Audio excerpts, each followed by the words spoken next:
देखिए, जब cut motion विधानसभा में लाए जाते हैं उसमें विपक्ष का बोलने का अधिकार होता है। जब मैं कानून व्यवस्था और पुलिस प्रशासन के कामकाज को लेकर के कट मोशन के अंतर्गत बोल रहा था, उस वक्त भी मुख्यमंत्री एक बार नहीं अनेकों बार बीच में खड़े होकर के बोलते रहे। अब जब सभी माननीय सदस्यों ने विपक्ष की ओर से अपना विषय रखा कि हिमाचल प्रदेश में कानून व्यवस्था नाम की कोई चीज रही नहीं, हत्याएं हो रही हैं, गोलियां चल रही हैं, खालिस्तान के नारे लग रहे हैं, ऐसे में सरकार कहां है। और विशेष रूप से जिस बात को लेकर के विधानसभा के अंदर हमने चर्चा करके एक मांग भी की कि बिमल नेगी चीफ इंजीनियर एचपीपीसीएल जिनकी मृत्यु हुई है, पोस्टमार्टम रिपोर्ट के मुताबिक जो है वो 5 दिन पहले डेड बॉडी रिकवर होने से पहले जो है उनकी मृत्यु हो चुकी थी। आखिरकार पुलिस कहाँ थी? इतना सीनियर अधिकारी को ढूंढने के लिए प्रयत्न क्यों नहीं किए गए? और उसके बाद जब डेड बॉडी मिली तो उनके परिवार का एक बार नहीं बार बार कहना है कि निष्पक्ष जांच के लिए सीबीआई से जांच होना लाजमी है, लेकिन उसके बावजूद परिवार के लोगों के ऊपर लगातार दबाव बनाने की कोशिश की जा रही है कि सीबीआई की जांच की मांग मत करिए। और मुख्यमंत्री जी विधानसभा के अंदर बोल रहे हैं कि उनकी पत्नी का मैं धन्यवाद करता हूं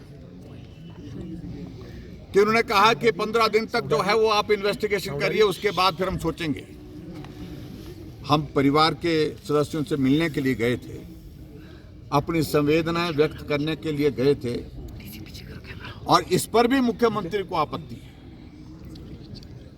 आप अनावश्यक रूप से इस सारे मामले को रफा दफा करने की कोशिश कर रहे हैं, दबाने की कोशिश कर रहे हैं। ये पूरा प्रदेश कह रहा है, सिर्फ विपक्ष नहीं कह रहा है, ये परिवार के सदस्य भी बोल रहे हैं। उनकी बेटी जो हमको रास्ते में जाते हुए मिली, किन्नौर जब जा रहे थे,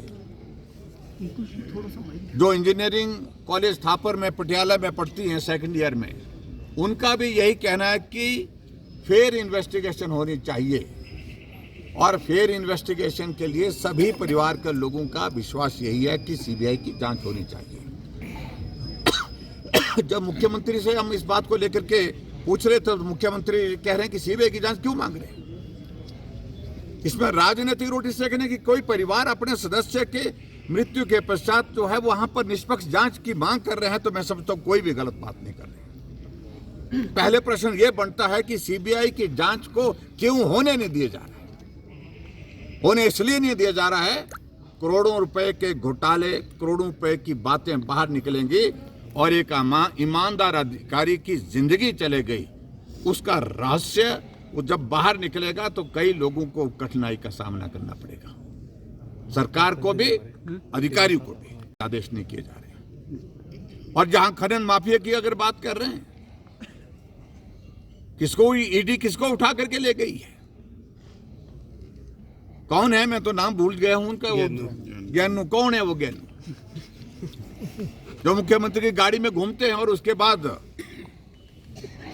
ईडी की रेड होती है तो उसमें उन पर कार्रवाई होती है।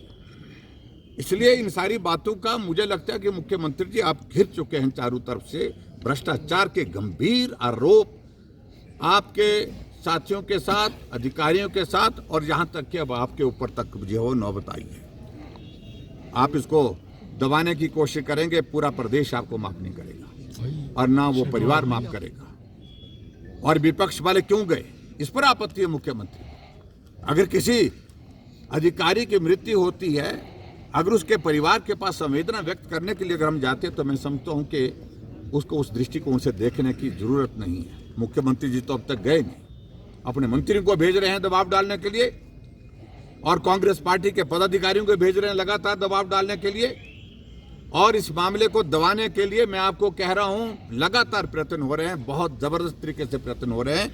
और आगे क्या क्या चीजें इसमें आएंगी मैं उन पर अभी बोलूंगा नहीं। मैं इतना ही कहना चाह रहा हूं, अंदर हम बोलना चाह रहे थे, बोलने का मौका नहीं दिया गया, इसलिए हम बाहर उठ करके आए हैं आपके माध्यम तक ये प्रदेश तक जाना चाहिए, प्रदेश में जानी चाहिए बात कि हम विमल नेगी की दुखद मृत्यु पर सीबीआई की जांच इसलिए कर रहे हैं कि सही जांच हो सके, निष्पक्ष जांच हो सके, परिवार के सदस्यों को न्याय मिल सके। मोशन पर वोटिंग में शामिल होंगे सर? हम जा रहे हैं, अंदर जा रहे हैं। सर, मुख्यमंत्री कह रहे हैं ईडी और सीबीआई तो आपकी ही एजेंसियां हैं, केंद्र के इशारे पर काम देखिए, करेंगी, ऐसा है कि